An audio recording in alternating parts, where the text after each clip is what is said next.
우리가 다항식을 배워보도록 하죠. 우선 용어가 나왔으니까 이 용어부터 정리를 해볼게요. 여기서 다는요, 많다라는 뜻이에요. many에 해당되죠. 항이라는 건 항목을 얘기하는 거예요. 영어로 term 이렇게 부르는 거죠. 자, term이 영어로 항이에요. 식은요? 식이 그냥 식이죠. equation이죠. 이렇게 되는 거죠. 자, 또는 formula 이렇게 우리가 부르는 거죠. 자, 그러면 다항식이라는 뜻은 많은 수학 항목들이 연결된 식인데 중요한 것, 연결된 식인데 어떻게 연결되어 있냐? 더하기로 연결되어 있는 식이라는 거예요. 자, 이게 무슨 말이냐고 하면은, 자, x의 제곱 플러스 7x 마이너스 6 이런 식이 있다고 해봐요. 자, 요거는 식입니다. 그렇죠? 그럴 때 이 식을 하나하나 뜯어서 살펴보면 사실 어떻게 연결되어 있냐면은 x의 제곱 플러스에 플러스 7x 플러스에 마이너스 6 이렇게 연결되어 있는 거죠. 자, 그럴 때 요 하나 그리고 요 괄호 안에 있는 하나 요 괄호 안에 있는 하나, 자, 여기 더하기는 우리가 그냥 연결된 것일 뿐이에요. 이 하나하나를 우리가 뭐라고 부르냐? 항이라고 불러요. 이 하나하나를 우리가 항, 요 하나하나를 항, 영어로 term 이렇게 되는 거죠. 그럼 항들이 많다 하면 terms가 되는 거죠. 자, 그럴 때, 자, 식과 방정식과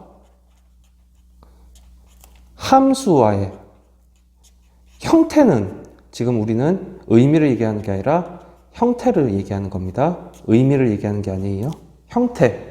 형태가 어떻게 다를까요? 식과 방정식과 함수는 다르거든요. 자, 식이라는 건 영어로 formula예요. formula. 이걸 식이라고 합니다. x제곱 플러스 7x 마이너스 6 이렇게 생긴 걸 우리가 formula라고 해요. 식. 방정식은 영어로 equation입니다. 어떻게 생겼냐면 x제곱 플러스 7x 마이너스 6 여기까지는 똑같죠. 하지만 는 0 이 등호가 들어가고 우변이 0으로 돼 있으면 이런 걸 equation, 방정식이라고 합니다. 함수는 우리가 function이라고 부르죠. 어떻게 생겼어요? 자, y는 또는 fx는 이렇게 생겼죠. x제곱 플러스 7x 마이너스 6 이렇게 생긴 걸 우리가 함수라고 부르는 거죠. 자, 이러고 나서 다음 우리가 적었던 x제곱 마이너스 7x 플러스 7x 마이너스 6 요 식에 대해서 우리가 하나하나 살펴보도록 할게요. 우선은 요 하나하나를 우리가 뭐라고 부른댔어요? 항이라고 부른댔죠. 그럼 여기서 항은 뭐가 있나요? x의 제곱, 그 다음 플러스 7x인 거예요. 여기 사이에 플러스가 있는 거예요. 그 다음 여기 사이죠. 그 다음 여기 마이너스는 요 사이에 플러스가 있는 거예요. 따라서 마이너스 6 이렇게 항이 결정되게 되죠. 자, 상수항이라는 개념이 있어요. 상수항이라는 것은 문자가 포함되지 않은 숫자로 된 항을 얘기해요. 그럼 여기서 상수항은 뭐가 있나요? 마이너스 6밖에 없죠. 여기서는 마이너스 6. 이게 상수항이죠. 그 다음 개수라는 게 있어요. 자, 상수항은 참고로 영어로 constant 이렇게 부릅니다. constant는 고정된 그런 뜻이 있거든요. 즉 상수항은 옆에 x나 y가 붙지 않았기 때문에 변수가 들어있지 않은 거예요. 항상 마이너스 6은 그냥 마이너스 6으로 고정되어 있는 값이죠. 개수는 우리가 coefficient라고 부릅니다. coefficient라고 부르고요. 자, 문자 앞에 있는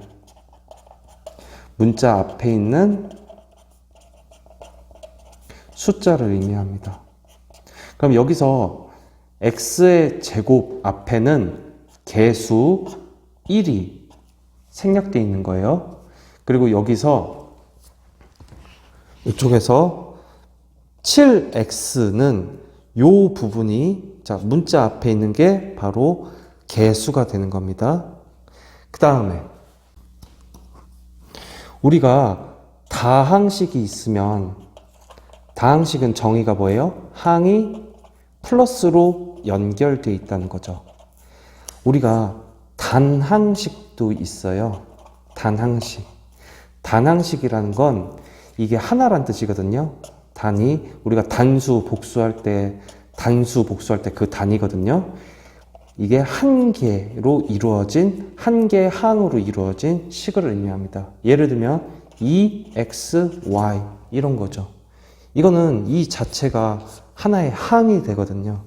주변에 더하기로 연결돼 있고 뭐 더하기로 연결돼 있고 이런 게 없잖아요. 그냥 이거 하나죠. 이런 걸 단항식이라고 부릅니다. 그 다음 계속 이어서 설명할게요. 배워볼 게 차수라는 개념이 있어요. 차수라는 건 x제곱 플러스 7x 마이너스 6이라는 식이 있을 때 바로 이 문자 미지수 x 위에 붙어 있는 이 첨자를 가리킵니다. 첨자를 가리키죠. 그러면 x제곱의 차수는 몇 차예요? 2차죠. 그죠? 2라고 적혀 있잖아요. 조그만 첨자로. 그럼 여기 7x의 차수는 얼마예요? 바로 여기 앞에 1이 생략돼 있어요. 따라서 1차 이렇게 되는 거죠. 그러면 마이너스 6의 차수는 얼마예요? 이거는요, 여기에 1이 생략되어 있는 거예요. 그래서 마이너스 6의 1승은 그냥 마이너스 6이죠. 1차에 해당되게 됩니다.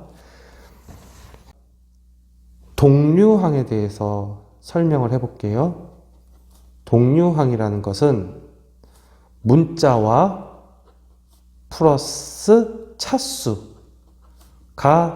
같은 항을 얘기하는 거예요.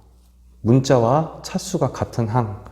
x가 있고요. x제곱이 있고요. x의 3승이 있고요. 7x의 제곱이 있고 8y가 있어요. 이 중에서 동류항은 어떤 거에 해당되나요? 바로 x의 제곱. 문자와 여기 문자가 서로 같고요. 차수가 서로 같은 거. 요 두 개를 우리가 동류항이라고 부르죠.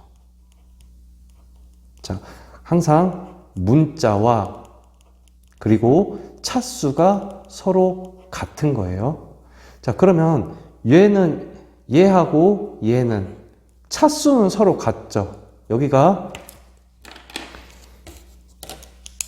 1차 생략돼 있고 여기 1차 생략돼 있죠. 하지만 얘네 둘은 동류항이라고 부르지 않습니다. 왜냐하면 문자가 서로 다르잖아요. 그죠? 또 여기 x의 제곱하고 x의 3승하고 이 둘도 우리가 동류항이라고 부르지 않습니다. 왜냐하면 x 문자는 같지만 여기 제곱, 여기 3승, 차수가 서로 다르죠. 따라서 동류항이라는 것은 문자와 차수가 항상 같을 때, 그럴 때만 동류항이라고 부르게 됩니다. 자, 우리가 계산할 때 동류항끼리 묶어서 계산하거든요. 따라서 동류항을 우리가 알아보는 것은 굉장히 중요한 개념입니다.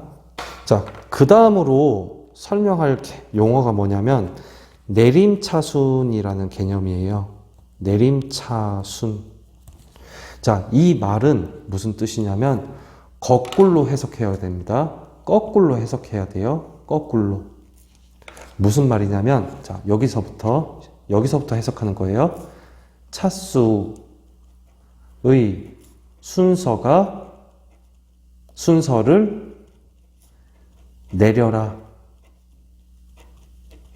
이 말인 거예요. 차수의 순서를 내려라. 무슨 말이냐면 이런 식이 있다고 해봐요. x의 5승 플러스 3, x의 7승 플러스 2x 플러스 4, x의 4승 이렇게 식이 있다고 하면 차수의 순서대로 내리라고 했잖아요. 그야말로 큰 것에서 작은 거 순서로 내리면 됩니다.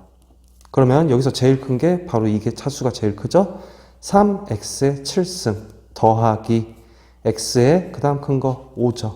x의 5승 그 다음 더하기 그 다음 큰 거 여기네요. 4x의 4승 그 다음 더하기 나머지 2의 1차식이죠. x의 1승 이렇게 차수의 순서를 내리는 것을 바로 내림차순으로 정리한다.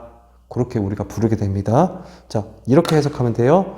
차수의 순서를 내려라. 다시 차수의 순서를 내려라.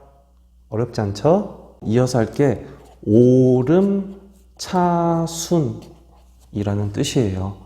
오름차순이라는 건 아까랑 똑같이 해석하면 돼요. 어디가 먼저 해석해야 돼요? 여기 먼저 해석해야죠. 차수의 그 다음 여기 해석해야죠. 순서를 그 다음 나머지 여기죠. 올려라. 이 말인 거죠. 자, x의 7승 플러스 x의 2승 플러스 x의 6승 플러스 x의 9승 이렇게 해봐요.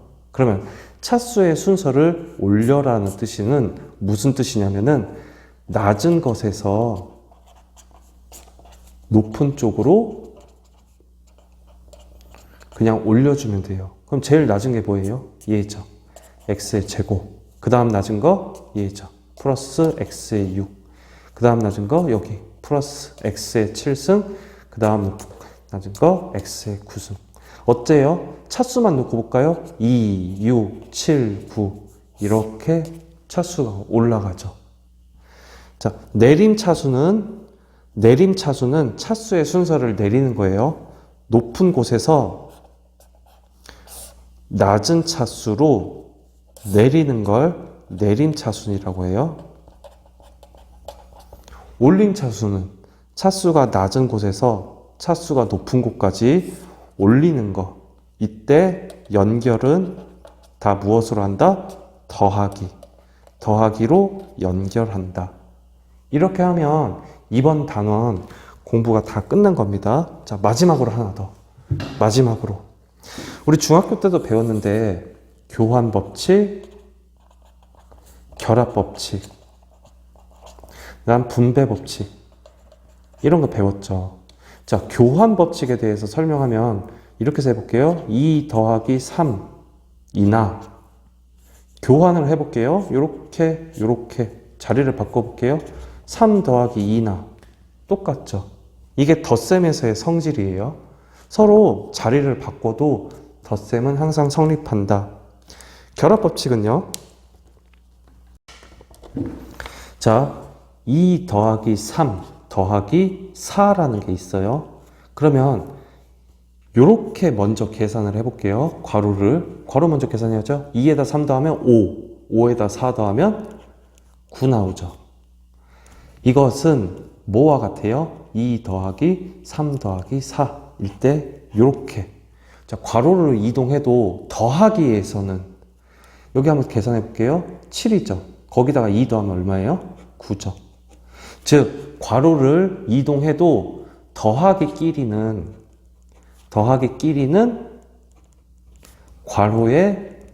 괄호가 이동한다. 이게 결합법칙이에요. 분배법칙은요. 우리 2가 있어요. 그 다음 3 더하기 4라는 게 있어요. 어떻게 해주나요? 이렇게 분배해 주죠.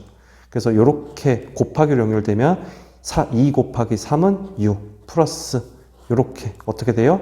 2에다가 곱하기 4 이렇게 되는 거죠. 아까 얘는 2에다가 곱하기 3 이렇게 되는 거죠. 그래서 얘는 6, 여기는 8 합해서 14 이렇게 되는 거죠. 여기 계산해 볼까요? 여기 더하면 얼마예요? 7이죠. 7에다가 앞에 2 곱하면 14 같죠. 다시 말하면 더하기에서는 더하기의 성질이에요. 분배 법칙이 성립한다.